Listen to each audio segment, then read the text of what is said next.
back to the channel. Today we're going to unravel some incredibly complex events in Genoa. Rumors are circulating around the Newman family, but what's the truth? In this video, I'll summarize the plot points that will be revealed in the next episode. Stay tuned to see what happens. What is up, my fellow Genoa City gossips? It is a wildly rainy Thursday night here. I've got my biggest mug of tea, and I am literally vibrating with energy after watching the latest Y&R episode. We need to unpack this immediately because my head is spinning and I absolutely have to vent to people who actually get it. I cannot believe they actually did it. I am screaming at my television right now. Patty Williams finally digging her own grave in a court of law. Absolute cinematic gold. I have been watching this show for years, and I have endured so many frustrating courtroom scenes where the villains somehow manage to slither their way out of justice. But not today. We have to talk about this bail hearing because it was everything I ever wanted and more. And let's be totally honest here. Christine Blair Romolodi has been on my absolute last nerve lately. I mean, the way she handled the Phyllis situation and how she initially tried to pin Jack's stabbing on Diane. Utterly ridiculous, but I have to hand it to the cricket this time. She played this bail hearing flawlessly. She literally just sat back, probably with that smug little half smile she always does, and let Patty Williams talk, and talk, and talk. Because if there is one thing we know about Patty, it's that she absolutely cannot hold it together under pressure. So Patty is standing there in front of the judge, and instead of Christine aggressively cross-examining her and giving Patty something to fight against, she just lets the silence do the work.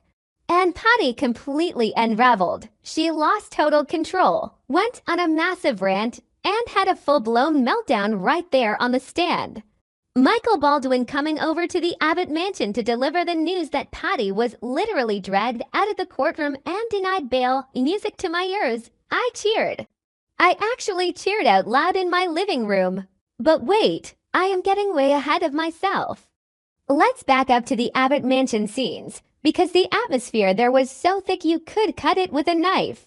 Carl and Diane are finally back home, and you can just see the sheer relief washing over them. Diane is safe, she is healthy, and the immediate nightmare of being held hostage is over. Carl is hovering over her like a bodyguard, which is sweet, but you can tell the boy is stressed to the max. And then Carl gets a text message and just abruptly dips. I'm sorry, but what is going on there? Am I the only one who thinks Carl is playing a very, very dangerous game right now? We all know he is secretly plotting to destroy Victor Newman for bringing Patty back to town, and he's been making shady deals with Patty behind bars. So when his phone buzzed and he had to run off, my stomach dropped. Carl is going to get himself into so much trouble trying to out-monster the Newman monster. He is not built for this level of corporate and psychological warfare. Okay, back to the point. Let's talk about the massive, creepy, psychiatric elephant in the room. Dr. Lawrence Markham is still out there. I am losing my mind over this. How on earth is a man who runs a fake, shady psychiatric clinic on the outskirts of town, who held a prominent CEO hostage, just vanish into thin air? The Genoa City Police Department is literally the most incompetent police force on daytime television. Paul Williams would never have let this happen back in his prime.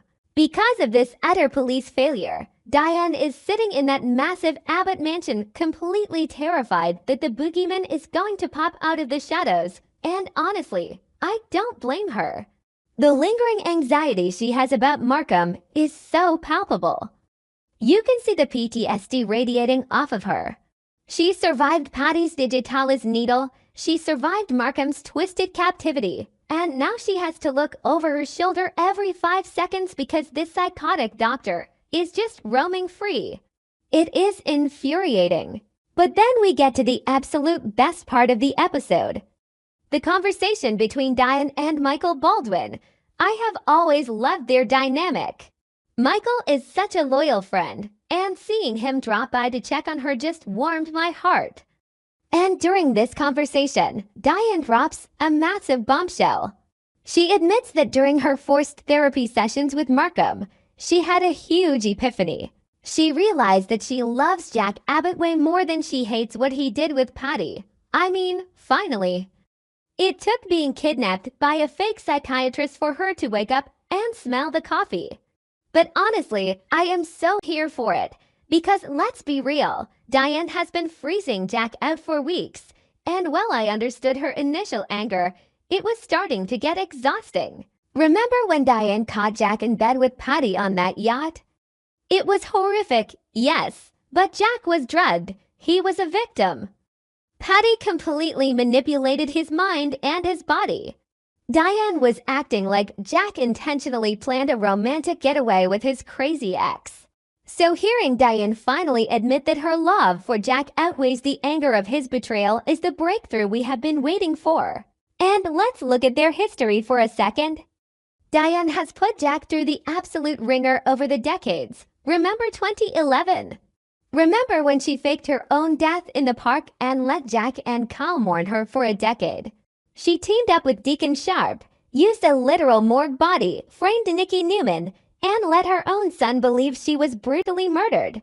She did all of that, and Jack still forgave her when she came back from the dead.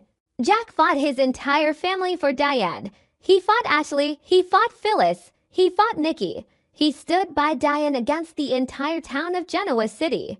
So for Diane to hold this massive grudge over the yacht incident, where Jack was literally a victim of a psychotic break, was incredibly hypocritical. I am just so relieved she finally sees the light. I want my Jack and Diane back, happy and ruling Jabot together. But then the conversation with Michael took a very dark, very interesting turn. Diane admits to Michael that while she was being held hostage, she actually considered doing something brutal to Markham. Yes, Dark Diane is my favorite Diane. I love when they let her show her claws. She told Michael she was genuinely contemplating viciously attacking Markham to escape, and she said she is grateful she didn't cross that line.